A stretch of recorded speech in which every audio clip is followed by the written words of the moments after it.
যুবক যদি একবারও মুহাম্মদুর রাসূলুল্লাহ সাল্লাল্লাহু আলাইহি ওয়াসাল্লামের চুলের স্টাইল তালাশ করত, আর সেলুনে নিয়ে যদি বলতো এই স্টাইলে আমাকে চুল কেটে দিবি, যদি সেলুনওয়ালা বলতো এটা আবার কোন স্টাইল, এটা তো ইউরোপেরও না আমেরিকারও না, এটা আবার কোন স্টাইল, বলে এটা আমার নবীজির স্টাইল, এই স্টাইলে কেন চুল কাটবি?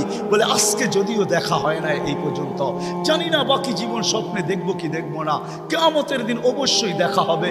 যেদিন দেখা হবে ওই দিন যেন হাত পাতা সুযোগ হয়, ওই দিন যেন বলতে পারি হারিসুম বিল মুমিনিনা রাউফুর রহিম।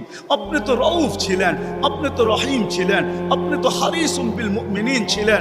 আমি জীবনভর কিচ্ছু করতে পারি না, শুধু আপনার স্টাইলে একবার চুল কাটছি, আমাকে কি দিবেন দেন না? আমি তো এটাই কাঁদি যে যুবক যদি জীবনে একবারও নবীর স্টাইলে চুল কাটত, মা বোন যদি জীবনে একবার ফাতেমার স্টাইলে সাজে তো। আমার সমাজের মা বোনরা সাজে, বাসর রাতে সবাই সাজে, কেউ পার্লারে সাজে, কেউ গ্রামের মহিলা সাজায়, কেউ কাউকে বান্ধবীরা সাজায়, কাউকে ঘরের মানুষ সাজায়, কেউ নিজে নিজেই সাজে। হয় বাসর রাত্রের সাজটা যদি ফাতেমার মতো হইতো, আমার জাতির সব পার্লারে যদি এই নিয়ম হইতো যে বাসর ঘরের সাজ ফাতেমার সাজ হবে, কিয়ামতের দিন যেদিন ফাতেমার হাতে ঝান্ডা হবে, তো আমার মা বোনদেরও ছুটা যায় ওইখানে দাঁড়ানোর সুযোগ হইতো।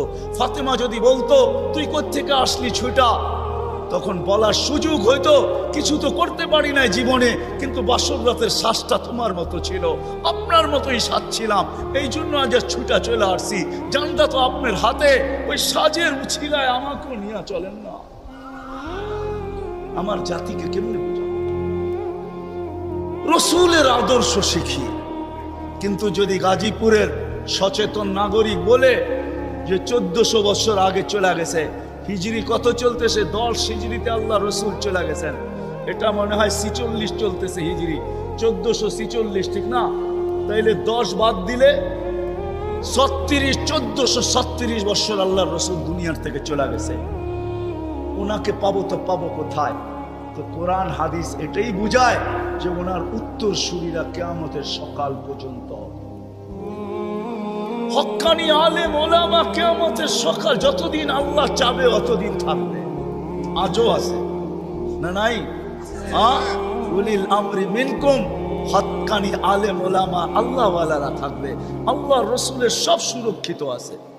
আমি তো বলি মাঝে মাঝে, হায় হায় জানোয়ার যতটুকু চিনলো আমরাও চিনলাম। বিদায় হজের দিন আল্লাহ রসুল উম্মতের নামে যখন কুরবানি করতেছিলেন,